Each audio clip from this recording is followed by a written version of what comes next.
Oricât de scump ar fi sacoul vostru, dacă pur și simplu îl luați de pe raft și îl îmbrăcați, cel mai probabil nu va sta perfect pe voi. De exemplu ca aici, pare că ceva nu e ok.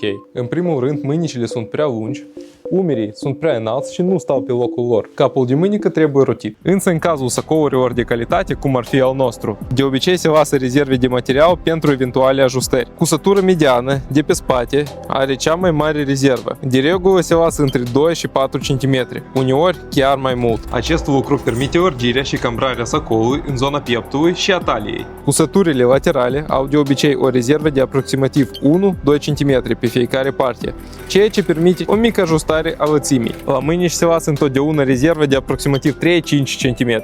În cazul nostru, problema era la umeri și la lungimea mâinilor. Important, nu orice atelier poate realiza un astfel de intervenție, pentru că este un lucru destul de complicat. Dar după cum vedeți, și în Chișinău există specialiști care o pot face. Sacoul meu a fost desfăcut complet. Excesul de material a fost îndepărtat, iar după modificare, umărul s-a așezat perfect, iar lungimea excesivă a mânicii a dispărut. Nasturi funcționali de la manșetă au rămas complet intacți și își păstrează funcționalitatea. Întreaga procedură a durat doar 40 de minute și costă de obicei în jur de 600-800 de lei.